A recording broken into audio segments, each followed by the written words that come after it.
नमस्कार। बेताल पच्चीसी की 18वीं कहानी के साथ मैं प्रतिभा। विद्या क्यों नष्ट हुई बेताल पच्चीसी की 18वीं कहानी है। चंद स्वामी को सही सही साधना करने के बावजूद भी सिद्धि क्यों नहीं मिली, बेताल के इस प्रश्न का ठीक उत्तर राजा विक्रमादित्य अपनी कुशाग्र बुद्धि से सफलतापूर्वक देता है। राजा यशोधन और सेनापति बलधर की कहानी का सही उत्तर राजा विक्रम से प्राप्त कर बेताल पुनः उड़ गया। उस भयानक रात में राजा विक्रमादित्य जब उस सिंशपा वृक्ष के पास फिर पहुंचा तो वहां का बदला दृश्य देखकर कुछ विस्मित सा हो गया। शमशान का समूचा क्षेत्र शमशान की चिता की अग्नि और मांसभक्षी भूत प्रेतों से भरा हुआ था, जिनकी जीभें आग की चंचल लपटों के समान जान पड़ती थी। वहाँ उसने बहुत से प्रेत शरीरों को उल्टे लटके देखा, जो देखने में एक जैसे प्रतीत होते थे। यह देखकर भी राजा भयभीत न हुआ। वह मन ही मन सोचने लगा, अरे ये क्या बात है, क्या यह मायावी बेताल इस प्रकार मेरा समय नष्ट कर रहा है। समझ में नहीं आता, इन बहुत से शवों में से मैं किसको ले जाऊं। यदि मेरा काम हुए बिना ही यह रात बीत गई तो फिर मरने के अतिरिक्त मेरे पास और कोई अन्य उपाय नहीं बचेगा। तब मैं अग्नि में प्रवेश करके अपने प्राण दे दूंगा, किंतु उपहास का पात्र कदापि न बनूंगा। जब राजा ऐसा सोच रहा था तब उसका यह निश्चय जानकर बेताल उसकी दृढ़ता से संतुष्ट हुआ और उसने अपनी माया समेट ली। तब राजा ने एक ही मनुष्य शरीर में बेताल को देखा। उसे वृक्ष से उतारकर राजा ने अपने कंधे पर डाला और वहां से प्रस्थान किया। चलते हुए राजा से वह बेताल फिर बोला, राजन, मुझे यह देखकर बहुत आश्चर्य हो रहा है कि न तो तुम ऊबते हो और ना ही अपनी जिद छोड़ते हो। उस योगी के लिए तुम निश्चय ही बहुत परिश्रम कर रहे हो। सुनो, तुम्हारे श्रम की थकान दूर करने के लिए मैं तुम्हें फिर एक कथा सुनाता हूँ। तब बेताल ने यह कथा सुनाई। आर्यावर्त में उज्जैनी नाम की एक नगरी है। नागों की भूमि भोगवती और देवों की भूमि अमरावती के बाद श्रेष्ठता में तीसरा स्थान उसी का है। माता गौरी ने कठिन तपस्या के बाद जब शिवजी का वरण किया था, तब इस नगरी के असाधारण गुणों से आकृष्ट होकर भगवान शिव ने इसी नगरी को अपना निवास स्थान बनाया था। पुण्य की अधिकता से प्राप्त होने वाले अनेक प्रकार के सुख भोगों से वह नगरी भरी हुई है। उस नगरी में चंद्रप्रभ नाम का एक राजा राज करता था। उसका मंत्री एक ब्राह्मण था जिसका नाम था देवस्वामी। देवस्वामी बहुत धनवान था। उसने बहुत से यज्ञ भी किए थे। समय पाकर उसे चंद्रस्वामी नाम का एक पुत्र पैदा हुआ। यद्यपि उसने विद्याओं का अध्ययन किया था, फिर भी जवानी में उसे जुआ खेलने का व्यसन पैदा हो गया। एक बार चंद्रस्वामी जुआ खेलने के लिए किसी बड़े जुआखाने में गया। वहाँ एक से बढ़कर एक जुआरी पहले से ही मौजूद थे। चंद्रस्वामी उनके साथ जुआ खेलने लगा। दुर्भाग्य से वह अपना सारा धन हार गया। स्थिति यहाँ तक पहुँच गई कि वह अपने वस्त्र तथा दूसरों से मांगा हुआ धन भी हार गया। मांगने पर जब वह उस रकम को नहीं चुका सका तो उस जुआखाने के मालिक ने उसे डंडे से खूब पीटा। डंडे की चोट से चंद्रस्वामी का सारा शरीर घायल हो गया। कई दिन तक वह उसी जगह मुर्दे के समान घायल पड़ा रहा। यह देखकर उस जुआखाने के मालिक ने अपने जुआरियों से कहा, सुनो मित्रों, 3 दिन हो गए हैं, यह तो आंखें ही नहीं खोल रहा, पत्थर के समान हो गया है। तुम इसे मार डालो और इसका शव किसी अंधे कुएं में फेंक आओ। तुम लोगों को इसके लिए मैं उचित मुआवजा दे दूंगा। उसके ऐसा कहने पर दूसरे जुआरी चंद्रस्वामी को वहाँ से उठाकर ले गए और कुएं की खोज में दूर एक वन में जा पहुँचे। वहाँ एक बूढ़े जुआरी ने दूसरे से कहा, यह तो लगभग मर ही चुका है, फिर इसे कुएं में फेंकने से क्या लाभ।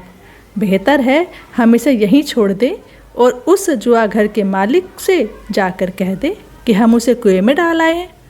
सब ने उसकी बात का समर्थन किया और वे चंद्रस्वामी को छोड़कर चले गए। चंद्रस्वामी को होश आया तो उसने स्वयं को एक निर्जन वन में पाया। वहाँ एक शिवालय बना हुआ था। तब वह लड़खड़ाता सा उठा और थके थके कदमों से उस मंदिर में चला गया। अंदर पहुंचकर जब उसकी हालत थोड़ी और सुधरी तो वह दुखी होकर सोचने लगा, कैसे दुख की बात है, मुझे उन जुआरियों ने धोखे से लूट लिया। मैं नंगा हूँ, घायल हूँ, धूल से मेरा शरीर भरा हुआ है। ऐसी हालत में मैं जाऊँ भी तो कहाँ जाऊँ? मेरे पिता, मेरे संबंधी और मेरे हितैषी मित्र मुझे देखकर क्या कहेंगे? इसलिए मैं अभी तो यहीं ठहरता हूँ। रात को बाहर निकलकर देखूँगा कि भूख मिटाने के लिए खाने पीने का क्या उपाय कर सकता हूँ। थका हुआ और वस्त्र रहित चंद्रस्वामी ऐसा सोच ही रहा था कि तभी सूर्यास्त हो गया। इसी बीच एक महाव्रती तपस्वी वहाँ आया। उसके समूचे शरीर पर भभूत लगी हुई थी और जटा और शूल धारण करने के कारण वह दूसरे भगवान शंकर के समान जान पड़ता था। उस तपस्वी ने जब चंद्रस्वामी से उसका परिचय पूछा तो चंद्रस्वामी ने उसे वह सारा वृतांत कह सुनाया जिसके कारण उसकी यह दुर्दशा हुई थी। यह सुनकर तपस्वी ने चंद्रस्वामी से दयापूर्वक कहा, तुम्हें घबराने की आवश्यकता नहीं है वत्स, तुम मेरे अतिथि हो, यह मेरा आश्रम है। उठो और पहले स्नान करो, तत्पश्चात मैं जो कुछ भिक्षा में मांग कर लाया हूँ उसमें से कुछ हिस्सा तुम भी खा लेना। उस व्रतधारी के ऐसा कहने पर चंद्रस्वामी ने उससे कहा, भगवन, मैं ब्राह्मण हूँ, आपकी भीख में हिस्सा कैसे बांट कर खाऊंगा? यह सुनकर अतिथि का आदर करने वाला वह सिद्ध व्रतधारी अपनी मठी मतलब छोटी कुटिया में गया। वहाँ उसने इष्ट सिद्धि देने वाली अपनी विद्या का स्मरण किया। याद करते ही विद्या प्रकट हुई और जब उससे पूछा कि मैं क्या करूं, तो उस तपस्वी ने आज्ञा दी कि मेरे इस अतिथि का आतिथ्य सत्कार करो। विद्या ने कहा, ऐसा ही होगा। कहकर उसने एक स्वर्ण नगर उत्पन्न कर दिया जिसमें बगीचा भी था, सुंदर फूल और स्वादिष्ट फल भी थे। उस नगर से निकलकर सुंदरिया विस्मित चंद्रस्वामी के पास आई और बोली, भद्र, उठो, स्नान भोजन करो और अपनी थकावट दूर करो। ऐसा कहकर वे उसे अंदर ले गई। उस भवन के अंदर उसने एक सर्वांग सुंदर युवती को देखा जो उन सबकी प्रधान जान पड़ती थी और जिसे मानो विधाता ने बड़ी कुशलता से अपने हाथों से स्वयं गढ़ा था। सवेरे जब चंद्रस्वामी जागा तो वहाँ केवल उसे शिवालय ही दिखाई दिया। वहाँ न तो वह दिव्य स्त्री थी, न नगर था और न दासियाँ ही थीं। तभी मठी के भीतर से हंसता हुआ वह तपस्वी निकला। उसके यह पूछने पर कि रात कैसी कटी, उदास चित्त वाले चंद्रस्वामी ने उससे कहा, भगवन, आपकी कृपा से रात तो मैंने बहुत सुखपूर्वक बिताई, लेकिन उस दिव्य स्त्री के बिना मेरे प्राण निकले जा रहे हैं। यह सुनकर उस दयालु तपस्वी ने मुस्कुराते हुए चंद्रस्वामी से कहा, तुम यहीं ठहरो वत्स, रात को तुम्हें फिर वही सुख प्राप्त होगा। तपस्वी के कहने पर चंद्रस्वामी वहीं ठहरकर तपस्वी की विद्या से के प्रताप से वह हर रात सुख भोगने लगा। धीरे धीरे इस विद्या का प्रभाव जानकर देव प्रेरणा से एक दिन चंद्रस्वामी ने उस तपस्वी को प्रसन्न करके कहा, भगवन, मुझ शरणागत पर यदि सचमुच आपकी कृपा है तो मुझे यह विद्या सिखा दीजिए जिसका ऐसा प्रभाव है। चंद्रस्वामी द्वारा आग्रहपूर्वक ऐसा कहने पर तपस्वी उससे बोला, वत्स, यह विद्या तुम्हारे लिए असाध्य है क्योंकि इसकी साधना जल के अंदर की जाती है। जो साधक वहाँ इसकी साधना करता है उसको भरमाने के लिए कई माया जाल उत्पन्न होते हैं जिसके कारण वह सिद्धि नहीं प्राप्त कर सकता। वहाँ उसे ऐसा भ्रम होता है कि उसका फिर से जन्म हुआ है। तब वह अपने को बालक, फिर युवक, फिर विवाहित मानता है और उसे जान पड़ता है जैसे उसके यहाँ संतान उत्पन्न हुई है। तब वह झूठे मोह में पड़ जाता है कि यह मेरा मित्र है और यह मेरा शत्रु। उसे न तो इस जन्म का स्मरण रहता है, न ही इसका कि उसकी क्रियाएं विद्या की साधना में लगी हुई हैं। जो लोग 24 वर्ष की आयु तक गुरु के द्वारा विद्या पढ़कर ज्ञान प्राप्त करते हैं, उन वीर पुरुषों को इस जन्म का स्मरण रहता है और वे जानते हैं कि यह सब माया का खिलवाड़ है और विद्या की सिद्धि के बाद जल से निकलकर परम सिद्धि का दर्शन करते हैं। तपस्वी ने आगे बताया, जिस शिष्य को यह विद्या दी जाती है उसे यदि यह सिद्धि नहीं मिलती और अनुपयुक्त पात्र को शिक्षा देने के कारण उसके गुरु की भी विद्या नष्ट हो जाती है। मेरी सिद्धि से ही तुम्हें सबके सब फल प्राप्त हो रहे हैं, अतः इसके लिए तुम आग्रह क्यों कर रहे हो? कहीं ऐसा ना हो इससे कि मेरी सिद्धि भी नष्ट हो जाए और जिसके द्वारा तुम ये सुख भोग प्राप्त कर रहे हो तुम्हें भी उससे वंचित होना पड़े। तपस्वी के ऐसा कहने पर चंद स्वामी ने हठपूर्वक कहा, हे महात्मन, आप चिंता न करें, मैं सब कुछ सीख लूँगा। इसके बाद तपस्वी ने चंद स्वामी को विद्या सिखाना शुरू कर दिया। सज्जन पुरुष आश्रितों के अनुरोध पर भला क्या नहीं करते। जब वह नदी तट पर ले जाकर चंद स्वामी से बोला, वत्स, इस विद्या मंत्र का जाप करते हुए तुम माया के दृश्य देखोगे, तो सावधान रहना और मेरे मंत्र जो मैंने बताए हैं उससे उसका बचाव करना और सावधान रहना, माया की अग्नि में प्रवेश करना। मैं तब तक तुम्हारे लिए नदी के तट पर रुका रहूँगा। यह कहकर उस व्रतधारी ने आचमन करके चंद स्वामी को विधि पूर्वक वह विद्या सिखाई। अनंतर नदी के तट पर स्थित अपने गुरु को चंद स्वामी ने सिर झुकाकर प्रणाम किया और शीघ्रतापूर्वक नदी में उतर गया। जल के भीतर जाकर वह उस मंत्र का जाप करने लगा। तब माया के मिथ्या प्रभाव से मोहित होकर सहसा ही वह अपने इस जन्म की सारी बातें भूल गया। उसने देखा कि वह स्वयं किसी दूसरी नगरी में किसी अन्य ब्राह्मण का पुत्र होकर उत्पन्न हुआ। अनंतर वह धीरे धीरे किशोर हुआ, उसका यज्ञोपवीत हुआ, उसने विद्याएं पढ़ी, विवाह किया और उसके सुख दुख में पूरी तरह लिप्त रहकर संतान लाभ किया। वहाँ पुत्र स्नेह के कारण स्वीकार किए हुए अनेक प्रकार के कार्यकर्ता और माता पिता तथा कुटुंबियों की प्रीति से बंधा वह रहने लगा। इस प्रकार वह झूठे जन्मांतर का अनुभव कर रहा था।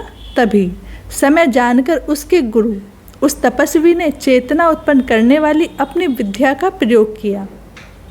उस विद्या के प्रयोग से शीघ्र ही उसने मायाजाल को भेद कर चेतना प्राप्त की। उसे अपने गुरु का स्मरण हो आया और उसने मायाजाल को भी पहचान लिया। दिव्य और असाध्य फल की प्राप्ति के लिए जब वह अग्नि में प्रवेश करने को उद्यत हुआ, तब वृद्ध और विश्वासी उसके गुरु एवं उसके कुटुजन उसे ऐसा करने को रोकने लगे। उन लोगों के बहुत समझाने बुझाने पर भी दिव्य सुख की लालसा से वह अपने कुटुंबियों सहित नदी के उस तट पर गया जहाँ चिता बनी हुई थी। वहाँ उसने अपने बूढ़े माता पिता तथा पत्नी को मरने के लिए उद्यत देखा। अपने बच्चों को भी रोते देखकर वह मोह में पड़ गया। वह सोचने लगा, मैं यदि अग्नि में प्रवेश करूंगा तो मेरे ये सभी संबंधी मर जाएंगे। मैं यह भी नहीं जानता कि गुरु की बात सच्ची भी है या नहीं, तब मैं क्या करूं? अग्नि में प्रवेश करूं या नहीं? किंतु अब तक तो सारी बातें गुरु के कहे अनुसार ही हुई हैं, अतः यही बात झूठी क्यों होगी? इसलिए मुझे चाहिए कि मैं प्रसन्नतापूर्वक अग्नि में प्रवेश करूं। मन ही मन ऐसा सोचते हुए उस ब्राह्मण चंद स्वामी ने अग्नि में प्रवेश किया। अग्नि का स्पर्श जब उसे बर्फ के समान ठंडा जान पड़ा, तब उसे आश्चर्य हुआ। तब तक माया का प्रभाव जाता रहा। नदी से निकलकर उसने अपने गुरु को देखा और उनके चरणों में प्रणाम किया। पूछने पर आरंभ से लेकर अग्नि की शीतलता तक की सारी बातें उन्हें बता दी।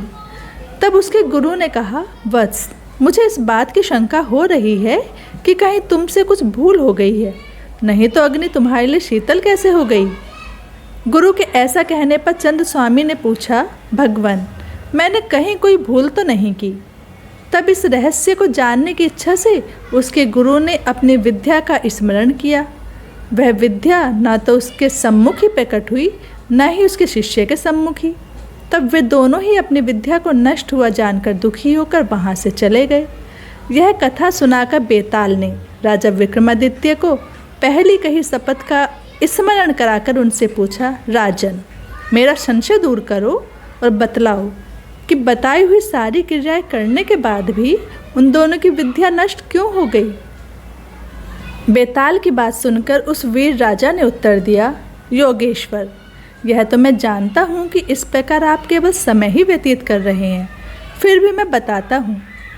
जब तक मनुष्य का मन दुविधा से रहित, धैर्य युक्त, निर्मल और सुदृढ़ नहीं होता, तब तक केवल ठीक तरह से कोई दुष्कर कार्य करने से ही उसे सिद्धि प्राप्त नहीं होती। वह मंदमती ब्राह्मण युवक चंद्रस्वामी काम करके भी दुविधा में ही पड़ गया था।